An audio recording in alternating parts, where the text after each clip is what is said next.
Okay, so I know I said I was going to move on to the thesis statement, but um, I probably kind of lied. I think I'll have time to finish up this third video, and it'll just be on basically finishing the intro up until the thesis statement. I just did a word count, and this is about 92 words so far. So, if I wrote a 6 paragraph essay, this would be okay.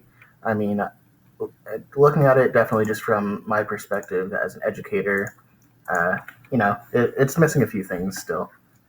So, and maybe I should have pre-written it. I thought it'd be more helpful to write it as I was doing the videos, just to so I could explain as I went.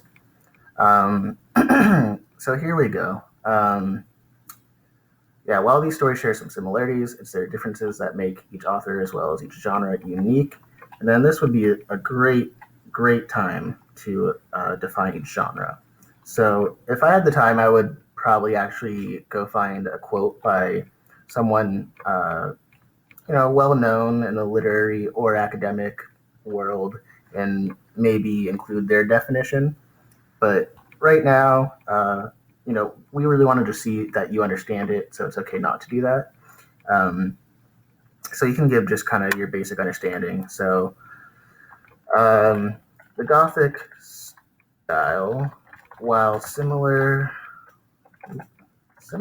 to magical realism, has a few specific and distinct elements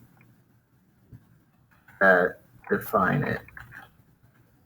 And I'll use a colon, uh, which you can use to, and not just, you can use a colon to list things. You can also use a colon at the end of a sentence when you want to write another sentence that's going to emphasize the main point. The main point here will just be the elements of the Gothic style. Um, let's see. So horror. This might just be a list. Horror, death. Let's see. Gloomy weather. Uh, the supernatural, and sometimes even romance. Um, Now, these are only a few elements of the Gothic style of writing. You might want to include more when you're defining it. But the reason I included the ones I included here is that actually Poe's story, uh, has most of these elements, but it obviously doesn't have romance in it. It's not like a romantic story. Um, um, but not all of them. He sets himself and his literary work apart from the rest. Let's see. By neglecting or by not including romance, but rather focusing on more, I don't know, let's say concrete aspects such as weather and horror uh, related to mental illness.